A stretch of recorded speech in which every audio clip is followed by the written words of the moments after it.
Good afternoon. Welcome to the pinning ceremony for the Trocaire College Practical Nursing Program for the class of December 2014.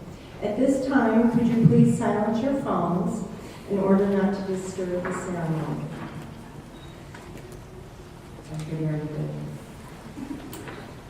The pinning ceremony has been a long-held nursing graduation tradition that signifies entry into the nursing profession. The nursing pin symbolically welcomes graduate students to identify them as nurses who have been educated to serve the healthcare needs of the community. The afternoon will begin with a welcome from Trocaire College's President, Bassam Deeb, who is present this afternoon. On behalf of the faculty, staff, and administrators at Trocaire College, I want to welcome the December 2014 graduates and members of their families and friends to this pinning ceremony. As you approach the final step in becoming a nurse graduate, please know that we as a college community are proud of the work that you have accomplished. As Trocaire College continues to be a leader in healthcare education, we have committed to ensuring that our graduates play a vital role in the healthcare system of Western New York. In a National League of Nursing report from this past September, the League states, practical nurses are licensed professionals who share with the entire nursing community a commitment to providing a safe, quality, and cost-effective care, and whose practice is grounded in shared values. Today's pinning ceremony is your initial step into the nursing profession. Please know that we stand ready to assist you as you go through the final steps of becoming a practical nurse, and wish you the best as you prepare for your licensing exam. After you enter the world of work, and if your professional goals change, and you do require additional credentialing, we hope that you would think of Trocaire as the premier place to pursue your education. Congratulations.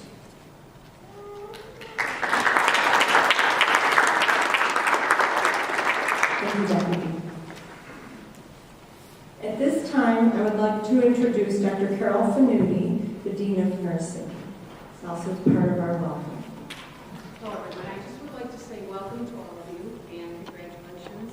I know all the hard work that you have put in, and you are successful because of your family. So why don't you give them all a hand for giving you all the support that you give.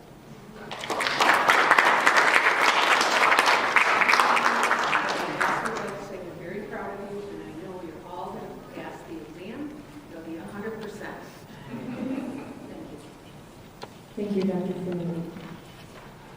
At this time, the ceremony will continue with an opening prayer delivered by Chris Weisberger, one of the graduates here today.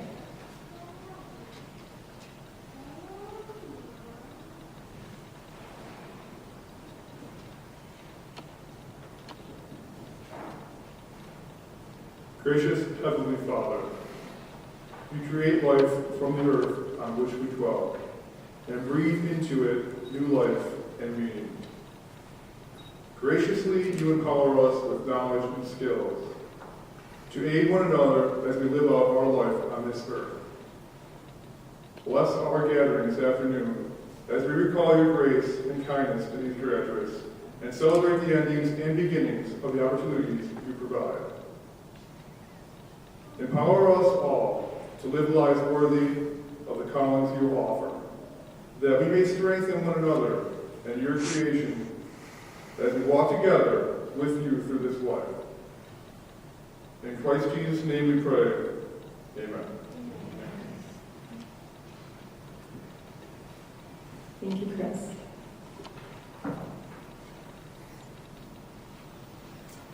Now at this point in the ceremony, introduction is necessary for Dr. Susan Lombardo, who is Associate Dean of the School of Nursing. If she could please come to the podium.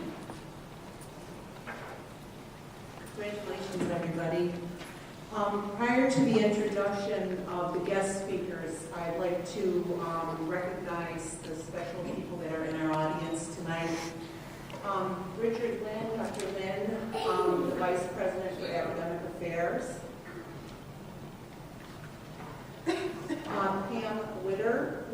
Vice President for Development and Community Engagement. Jackie Mathaney, the Chief Enrollment Officer. Sister Margaret Mary Gorman, the Director of Mission and Services. Sorry, I should think my letters were blurred. Mr. Mario Hicks, the Director of, this is terrible. Say what you do. Direction of Mental Thank you. George Crossland, the Director of IT, consultant that's come to Trocaire. Mary Ann Deb, our Clinical Coordinator. And Rosalie Sotilli, who is a retired assistant professor at Trocaire College, and she came to celebrate with you.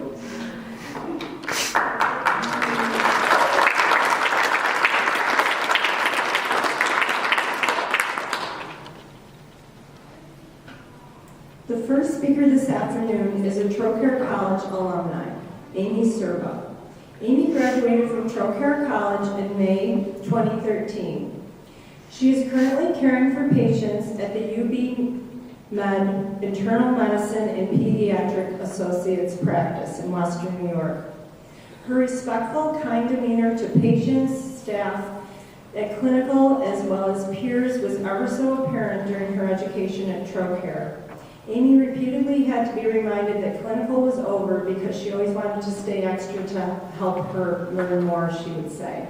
A true example of education is empowerment. So I welcome Amy Serba.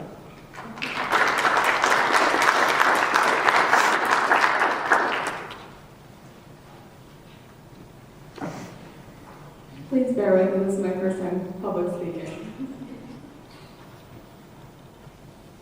Good evening. I would just like to take a moment to thank all of these wonderful instructors that have asked me to be here today. You are all wonderful at what you do.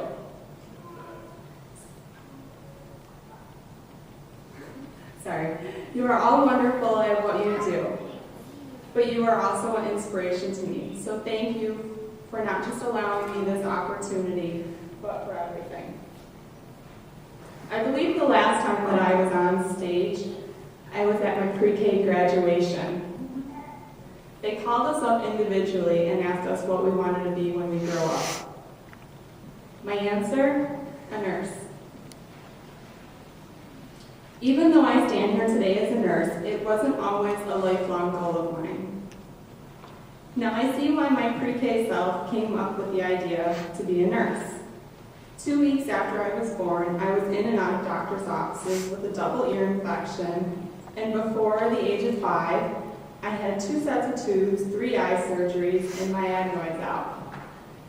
So the doctors and I, well, but on the other hand, the nurses had stickers and suckers.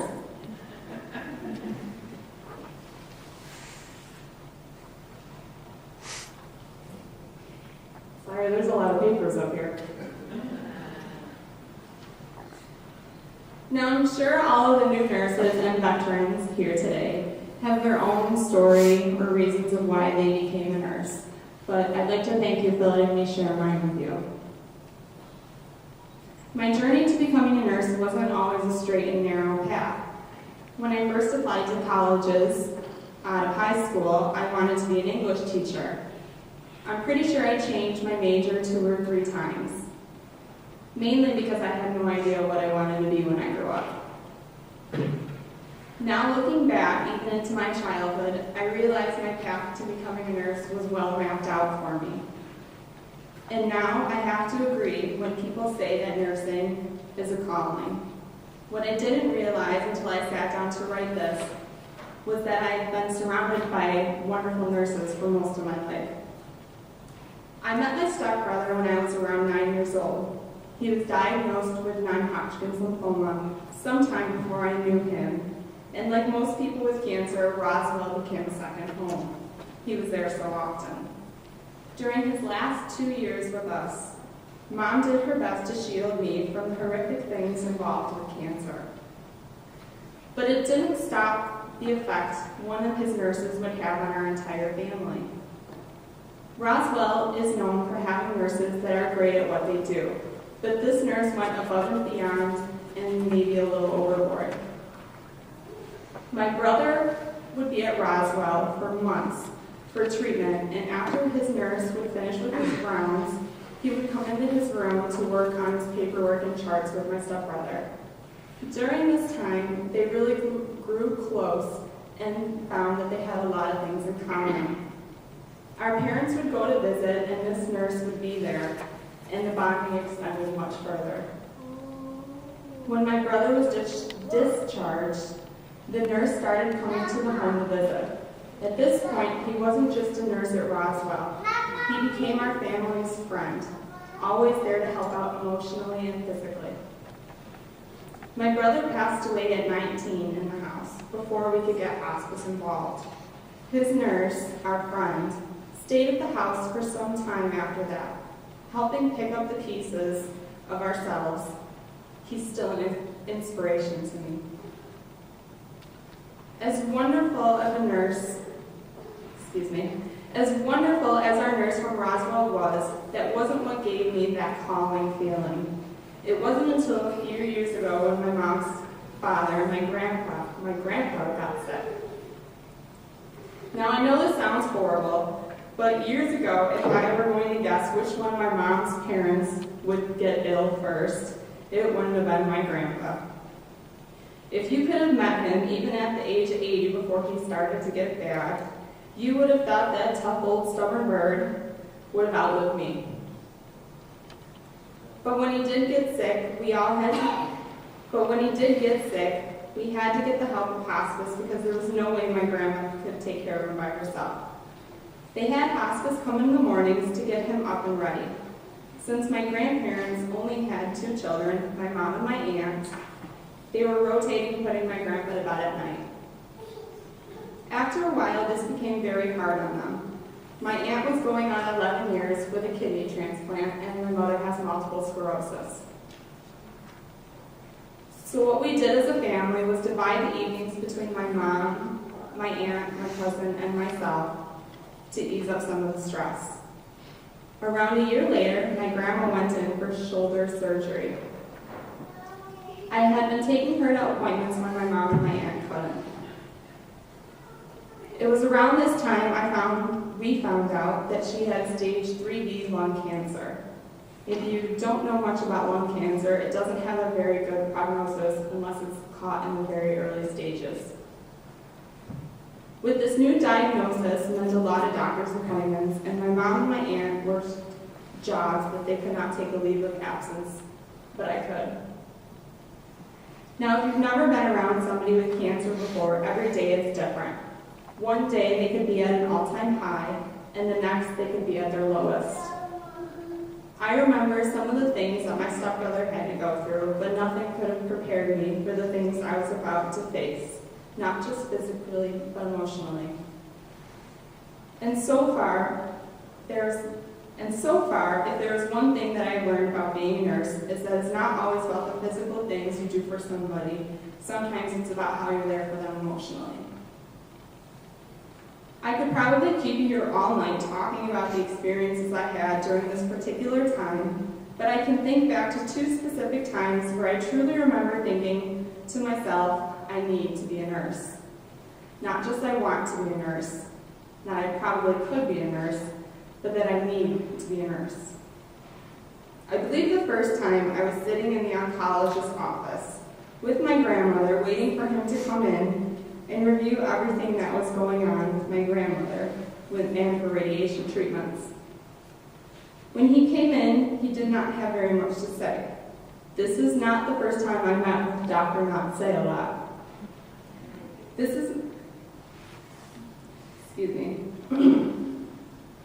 This time, though, this irritated me.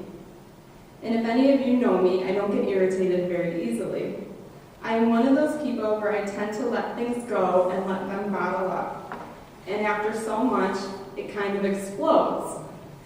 And you don't want to be within that 5-foot radius when it explodes.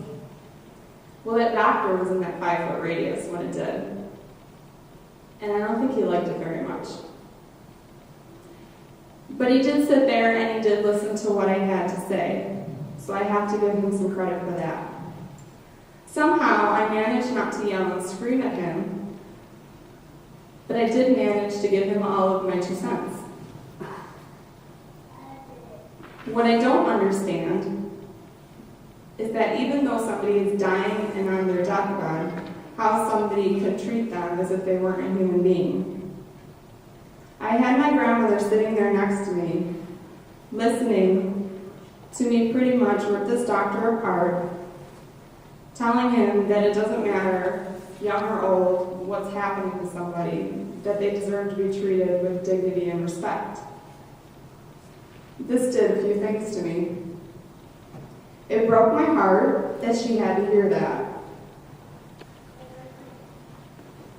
Excuse me.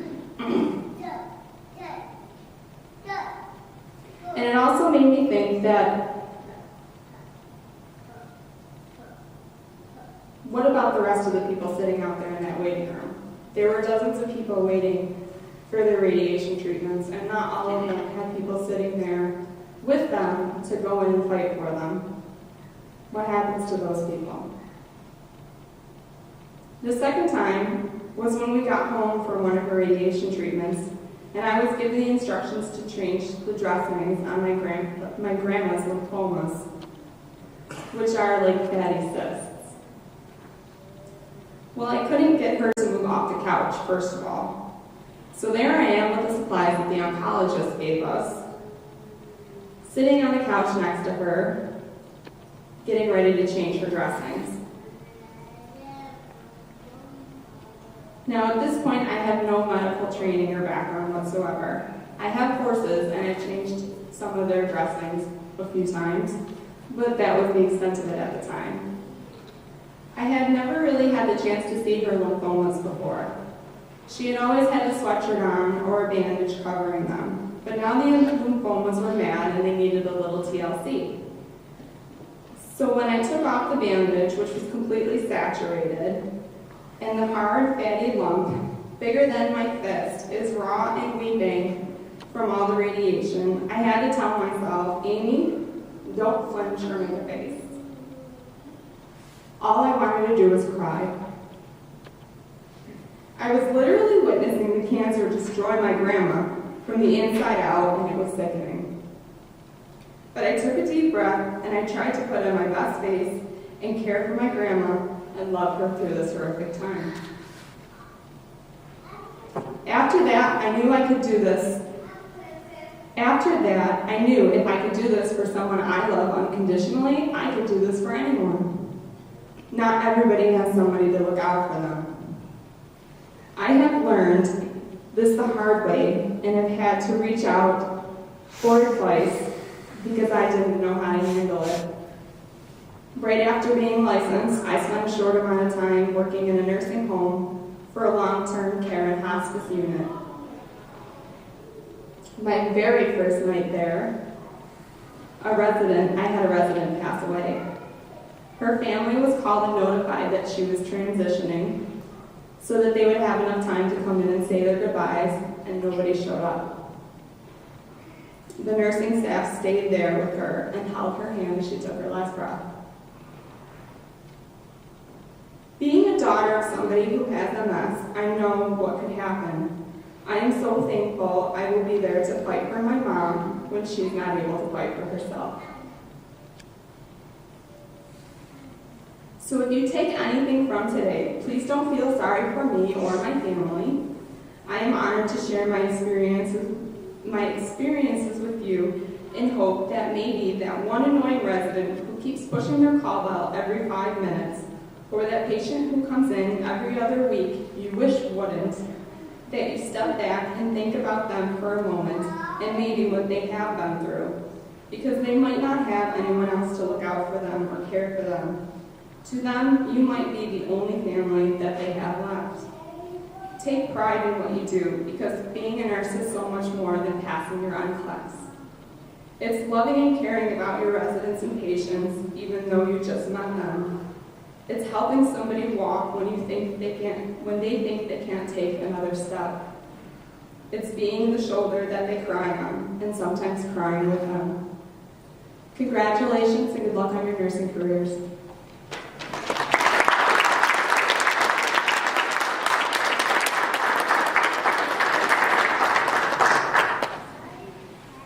Thank you, Amy, for sharing. The guest speaker this afternoon is Bobby Joe Jackson. I have witnessed at the Veterans Administration Hospital when students attend clinical, the exemplary professional care and demeanor exhibited whether behind a desk, computer, on the phone with providers or families, and especially with the veterans themselves, as a true patient advocate. She is a true leader for the acute medical oncology unit she works on. A later-in-life graduate from ECC 2009, she not only is conscious of her assignment every day, but an excellent collaborator with all other team members on the unit. She never ceases to amaze me with her energy as she continually celebrates and honors her nursing profession, guiding Trocaire students as well. Bobby Joe is truly an inspiration to all nurses. You're welcome. All right, wow, I thought we were crying about halfway through. I think I'm gonna cry in a minute. It's just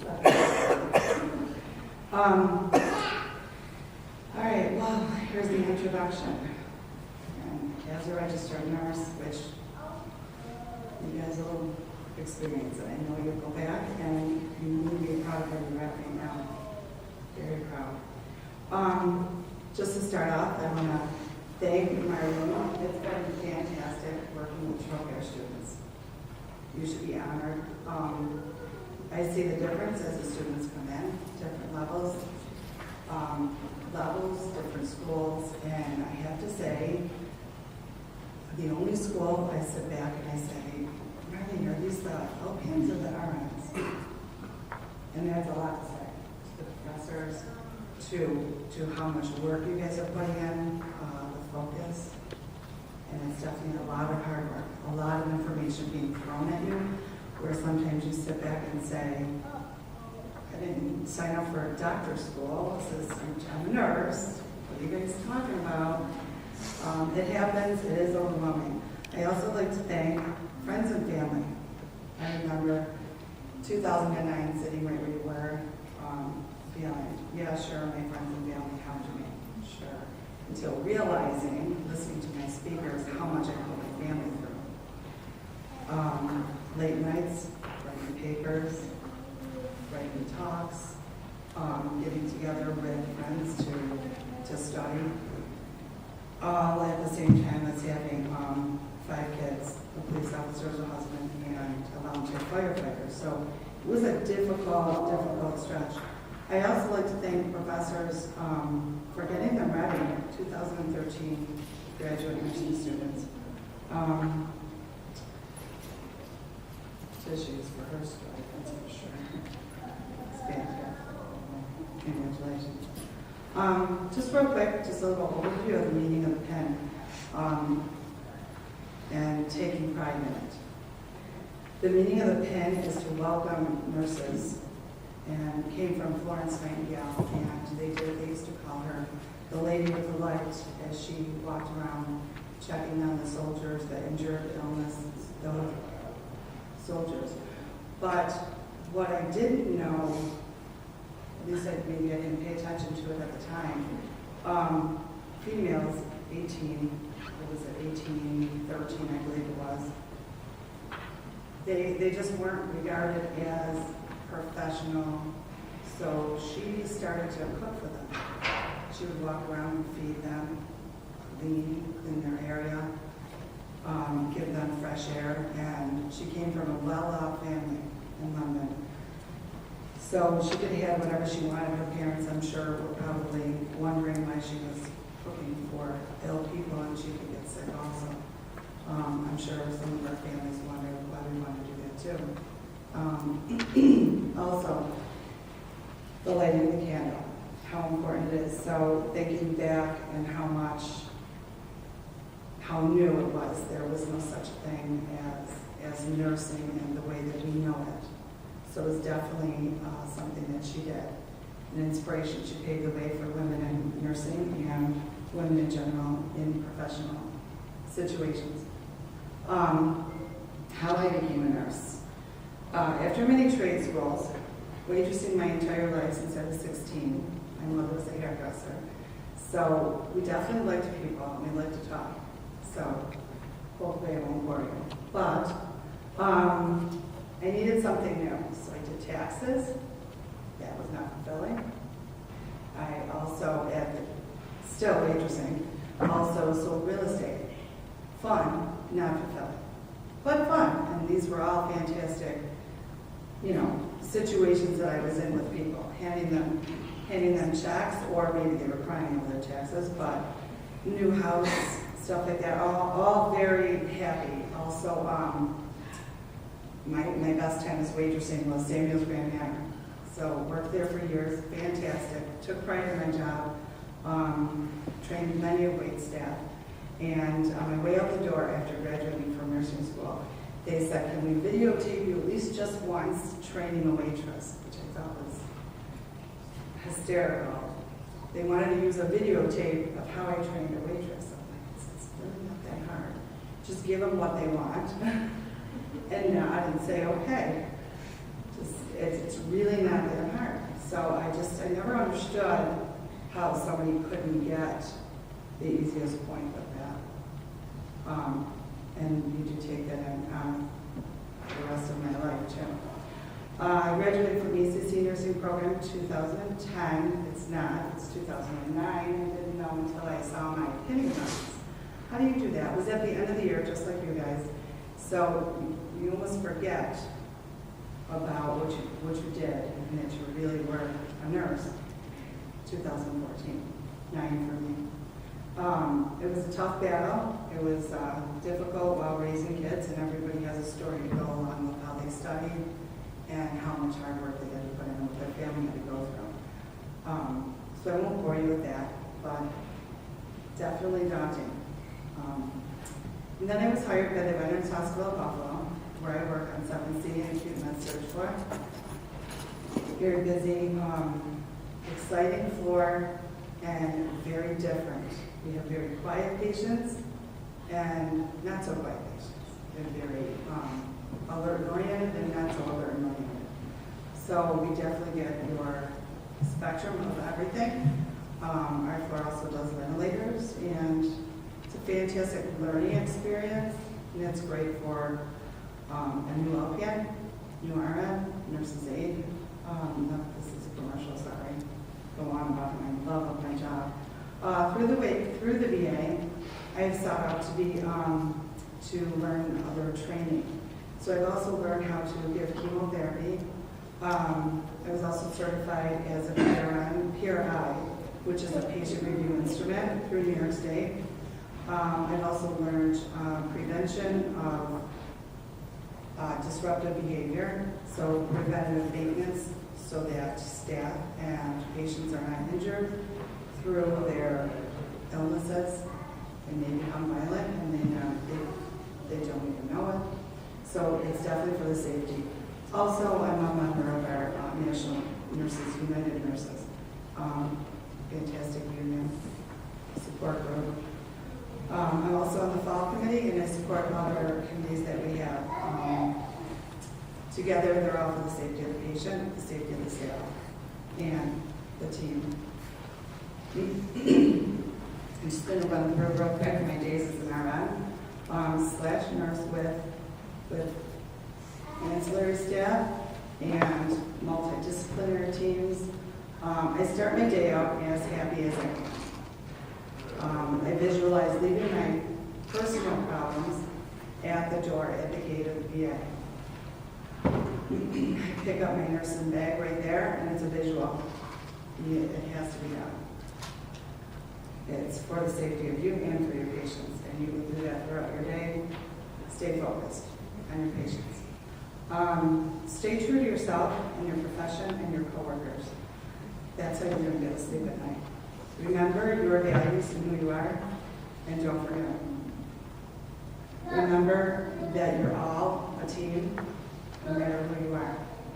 All the way from the maintenance guy that's going to clean that bed down to whoever's removing your linen so that it's clean and ready to go. And that cart, when you touch it, is ready for you to touch it. Whatever you do in your life, stay true to your teachings, stay true to your profession, and the fact that New York State is licensing you.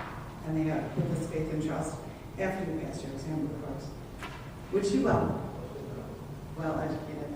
Also to your coworkers. They all help you in many ways. Registered nurses in their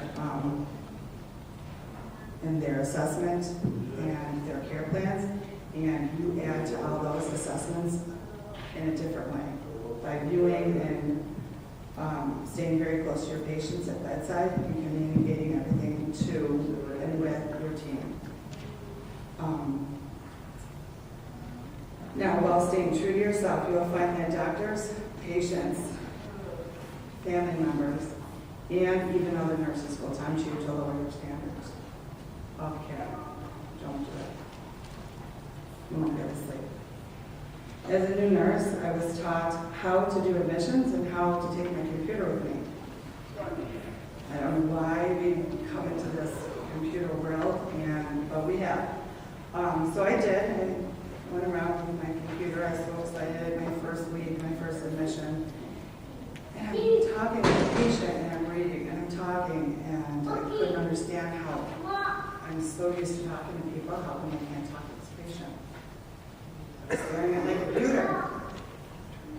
I was reading my computer, and I got no information. I got only what the questions wanted me to ask. That's not me. That's not nursing. That's not a registered nurse. That's not a licensed registered nurse. That's not even a caregiver. It shouldn't be, and stay true to yourself back to that point. My computer, I lost my computer. My nurse that I was following continued to say, "Where's your computer?" I said, "It's in my head.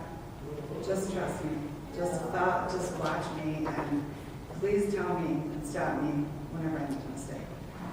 So because of assessment skills, and you have learned many that you aren't allowed at this moment to call assessment, but you have them. I've watched you guys critical thing on that floor on 7th Street, and it's fantastic. So through my assessment, how to those skills, the knowledge just came. And you will too, when you walk in a room, you will stop, look, and listen from head to toe. And you will get the most information without even opening your mouth. When you see something that looks funny, you will ask questions. And from there, you will gather your information. You are the one that's bedside at all times, and you'll be able to give that information to whoever needs it. Nursing plan of care, you guys will be following those and helping to make those. Know that you will be helping to make those. And stay true to that when you are speaking with a doctor and you're speaking with a registered nurse, your manager, and so on. That what you see is a fact. Those facts and the lab work and things of that nature you're allowed, you have to access those and communicate those if someone doesn't see them right away or they're not taking the next step with the medication that the patient needs. To help my patient get to the other side of the health continuum, I use all staff members. I use PT, OT, in the VA, I know that it's different in different hospitals, but we have dentistry, we have eye, we have vision. So just to tell you a little story about how far I will go for a patient, and I know many of you will. Set of glasses. He kept this poor veteran, this sweet veteran, trying to see, and he had them sideways. It was broken. They were bent. So, and they were taped from other nurses. So they did do a good job. I had to make probably 10 phone calls to get a screw in the arm of this, just so they would sit on his face, and just some minor adjustments. Through 20 minutes later, and forever getting frustrated, I decided to, wait a minute, I'm not getting my questions answered, I need to go to someone else. So I found someone else that knew clinics and made a phone call to them. Within 2 minutes, The guy was on my floor, picked him up and said, well, I'm going for coffee anyway, walked him right down, asked for the screw, and came right back on the floor. You don't know who can help you, whether it's all the way down to their glasses so they can read their paper for saying this, or if it's other ever response for a veteran that is unable to breathe. It's all in your control, and it's all that side. Stop, look, and listen. Keep on going, following the nursing care plan, reassessing, evaluating, and documenting, following through with everything that you see, touch, and do for them. I also do this for myself. This helps me maintain focus for the patient, for the coworkers, and for the people that I come in contact with. There's many times where I would like to give them my peace of mind, but I have to professionally do it. And I have to remember that I have to sell my care plan, and you can also sell the nursing care plan that's right in the check. And make that phone call, and it will happen for your patients. The nursing plan also helps you prove the needs for your patients, to follow through with interventions in other multidisciplinary areas for the patient for better outcomes. There are so many support groups to help you to do your job, such as, which is one side, I already said this, PT, OT, respiratory, also pharmacy, American Nurses Association. And you guys have any questions, go to that website. When you guys are feeling down about what you do for a living, or frustrated, or you just need a support group and you don't really want to cry on your friend's shoulder, maybe you're embarrassed, jump on the website and start reading about yourself. It's really nice. The Diabetes Association, Managers Education Department. They're all at your fingertips. And then I like to close my shift when I leave by saying goodbye and good luck. I have to have closure. I think most people do. And I say to my patients, I may be back in the morning, but I definitely like to say goodbye and good luck. And I do it with the staff members too. And wish them luck on the next few hours, and I'll see them in the morning. Then I drop off my nursing bag at the gate and pick up my personal problems, and away I go.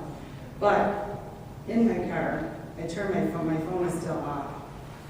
People know what time I go to work, and the phone doesn't stop. I'm not ready for them, and they're not ready for what I have to say, especially if I'm still carrying some nursing things. For instance, being sworn after medication, it happens. They also hug you, stuff like that. Friends and family don't need that at that time, so my phone is still off. And I drive home, and I only allow myself to think about all of the positives and all of the outcomes and the things that I learned throughout that day. That is when I let go of any negatives. I found myself positive. It's very difficult to do what you need to do. In closing, I've explained the start of my day and the finish of my day. I do it with a sense of empowerment because of my education, my support systems in the medical field, and I never feel alone, or that I can't solve my problems or answer any of my questions.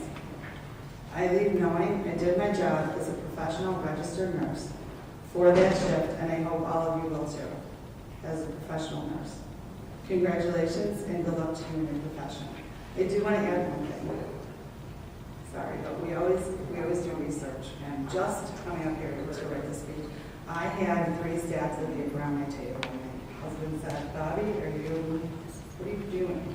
Everything is research. So, just to lighten things up, but to put it in perspective, 17% of RNs, so it's even worse for others.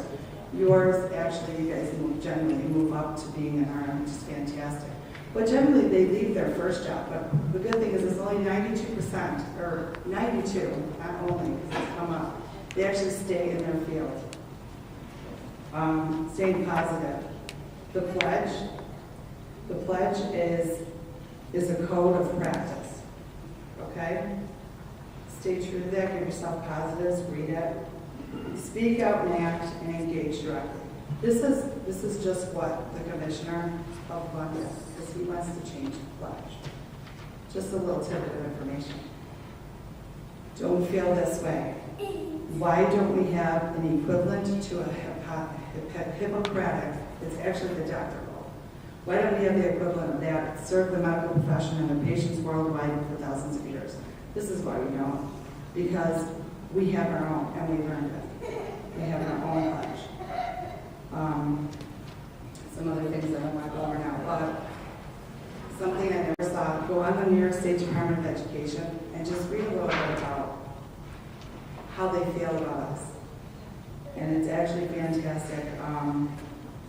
And just real quick, they say the registered nurse, and they also talk about the LPN, they talk about each section, it's fantastic, uses the art of caring and the science of healthcare to focus on quality of life. The registered nurse accomplishes this through a nursing diagnosis, treatment, and patient's family and community's response to the health problems. That includes, but are not limited to, the issues involving the medical diagnosis and treatment of disease and illness. About the LPN, there is no independent component, that's okay, but the LPN graduated from high school, completed an approved practical nursing program, and can administer medication, bedside nursing care. That is how you help with all the nursing diagnoses. That's how you help us. We all work together and it's all a team. And that's only a little tidbit. You should read just how your New York State licensing feels about you, which I never realized. So stay true to the words other people are using, and congratulations on your success. Hope to see you.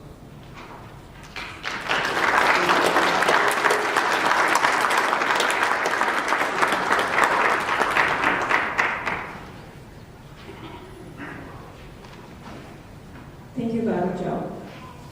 The next young woman graciously accepted to speak just yesterday afternoon after Leah Sherino, one of the graduates, who was a valedictorian, who was scheduled to speak, had a family emergency.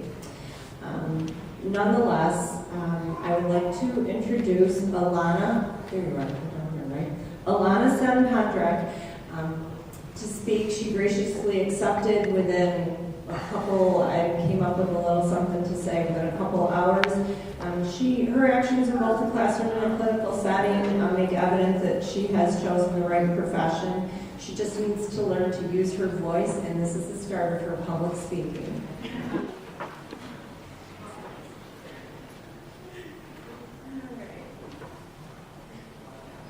Welcome, students, faculty, and loved ones.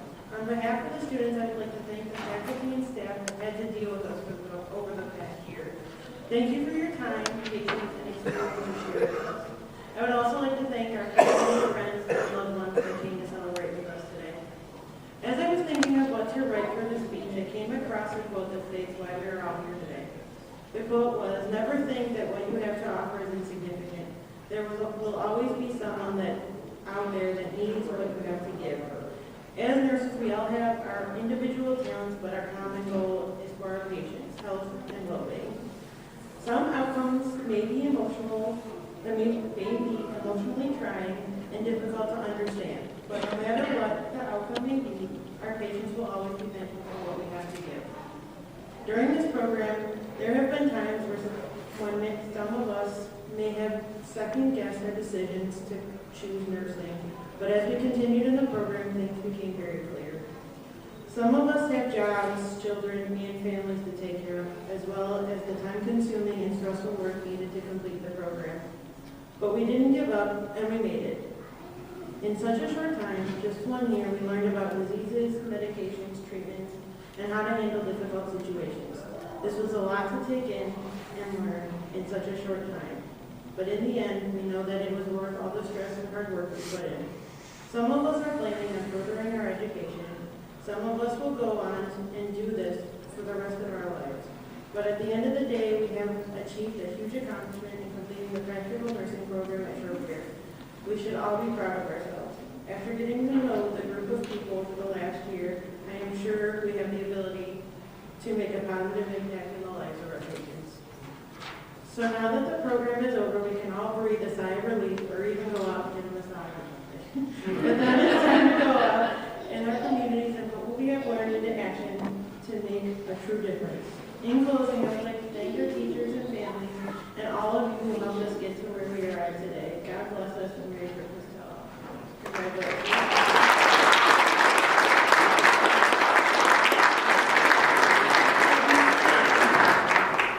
In class, she would be answering the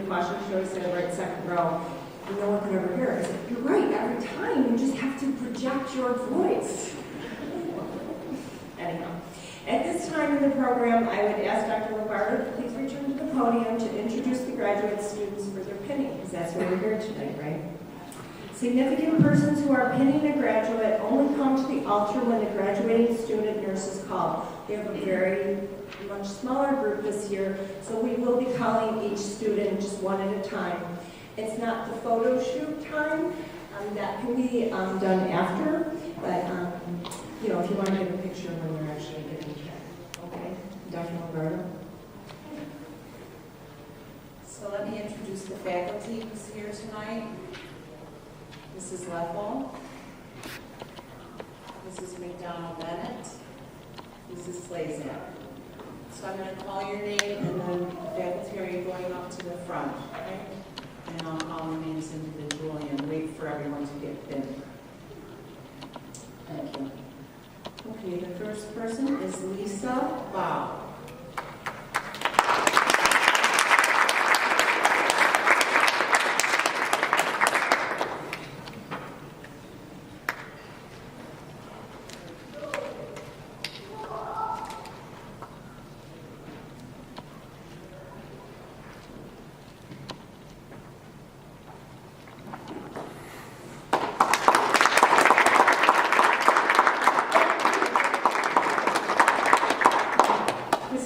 Cox is being pinned by her mom, Melania, who's a registered nurse.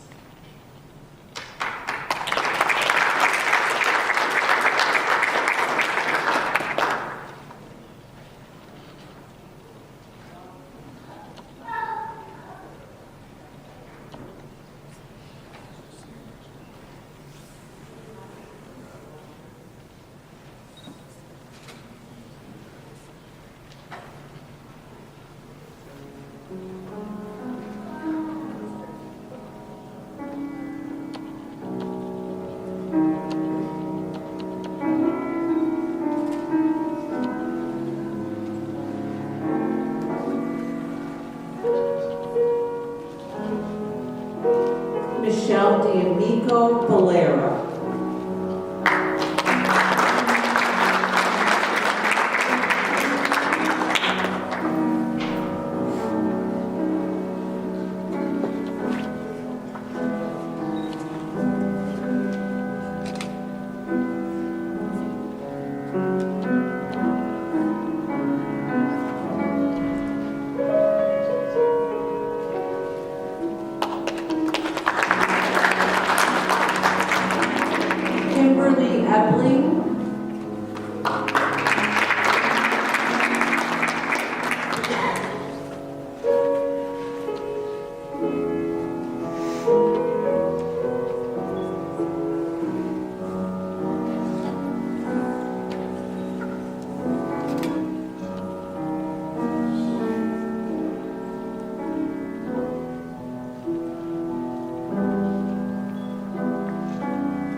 Is being pinned by his cousin, who's a registered nurse, Jackie Orlando.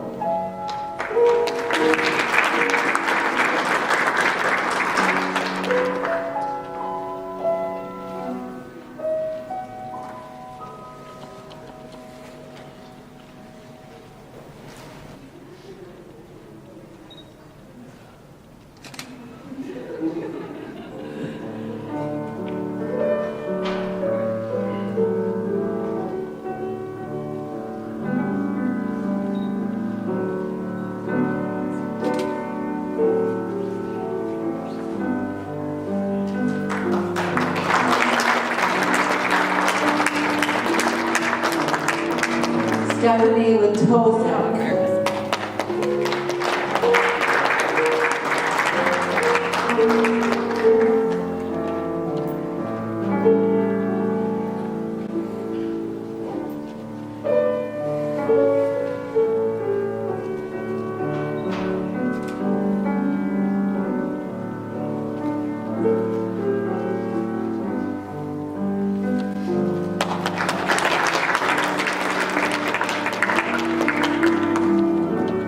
Erica Lavore is being pinned by Cassie, who's a licensed practical nurse.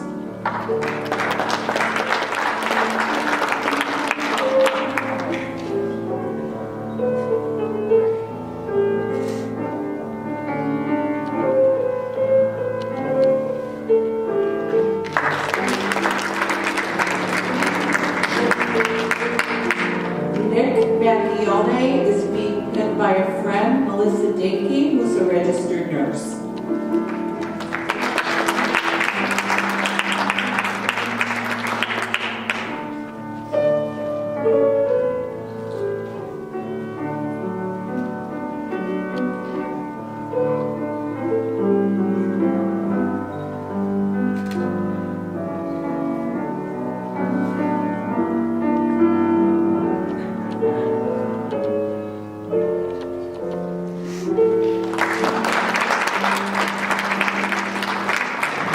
Andre Maldonado is being pinned by his friend and mentor Pam, who's a registered nurse who works with him.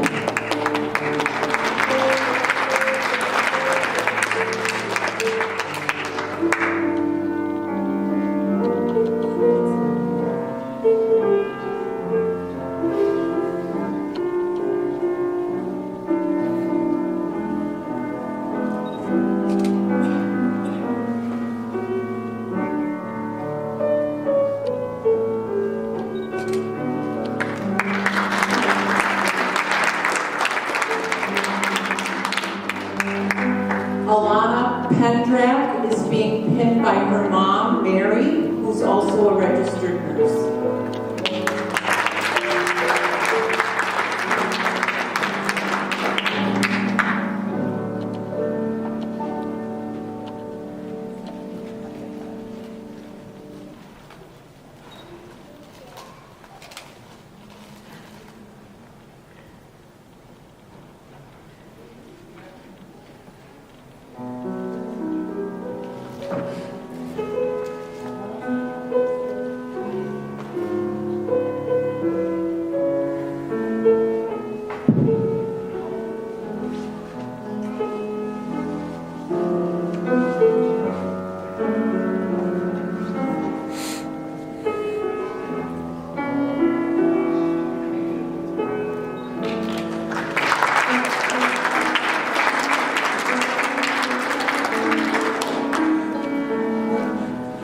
Ayana Robinson.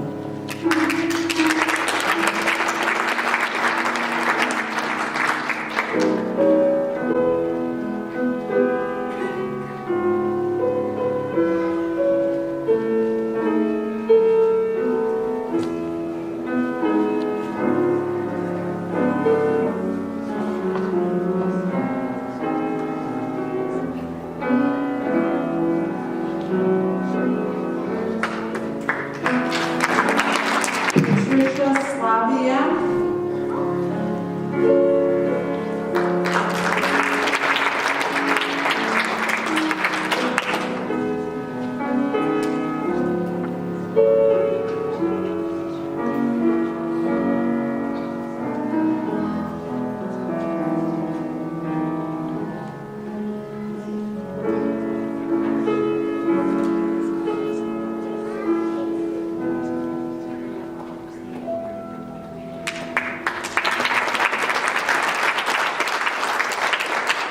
And last but not least, Chris Weisberger.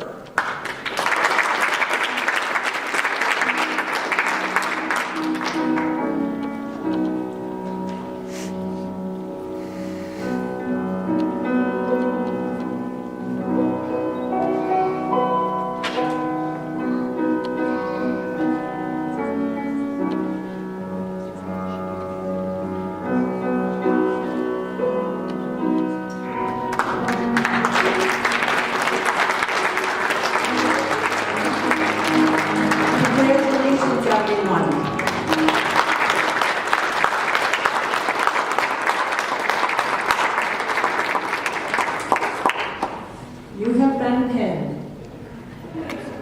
All good, right? We'll now begin the lighting ceremony. Mrs. Slazak?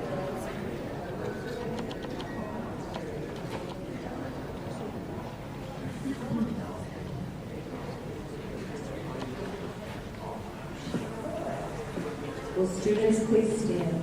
Graduate students.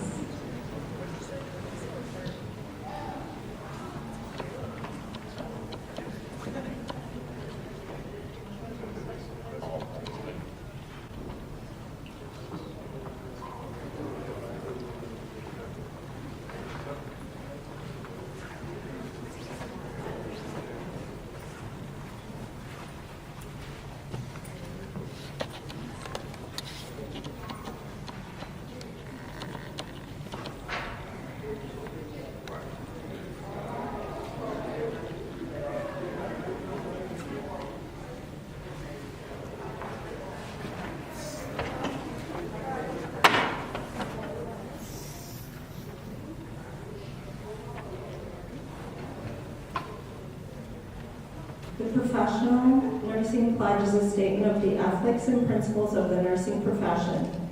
As the ceremony today nears its end, we will recite a tradition which dates back to Florence Nightingale, who became the prominent figure in the Crimean War, nursing the sick and wounded British soldiers.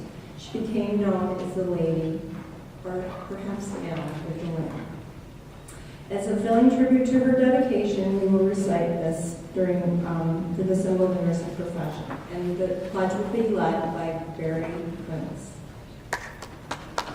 All nurses in the audience, would you please stand and recite with us?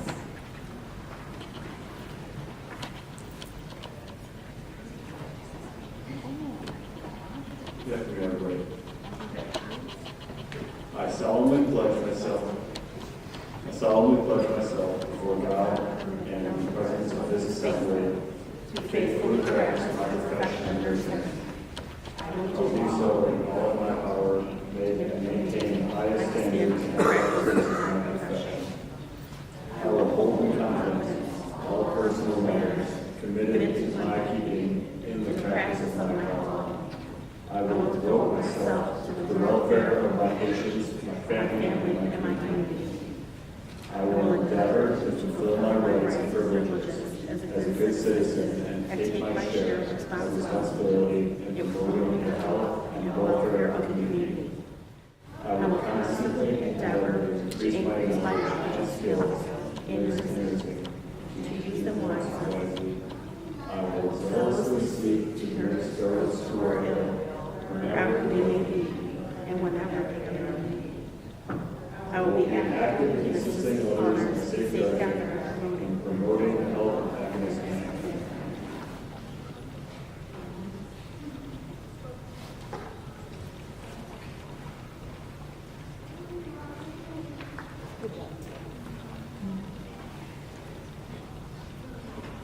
Appreciation to our guest speakers, our readers, our behind-the-scenes helpers and organizers, our piano playing music, which is always so beautiful.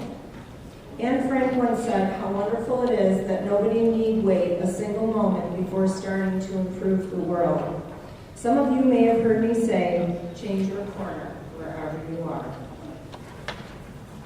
Students, go forward with your shoulders back, with your head high, and with a smile. When your enthusiastic spirit, perseverance, and integrity of character put your intelligence, talents, and passion into action. Never let go of the passions that inspire you, that guide you, and always smile on you. Hold on to them, and they will keep you honest, caring, kind, and generous with the finest gifts your heart can give.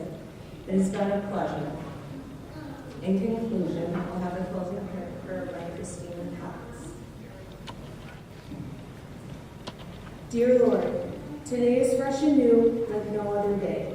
Today is a passage from one time to another, a gift from you, Lord.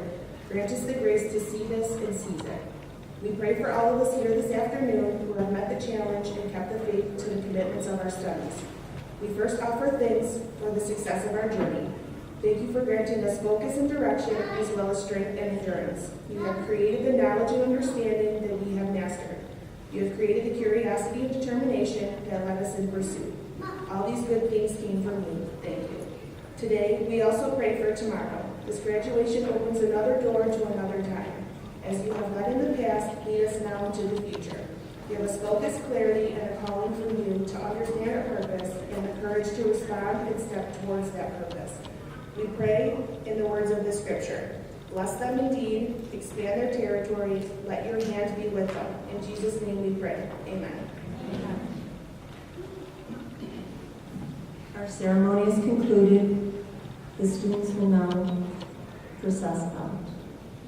This is our moment.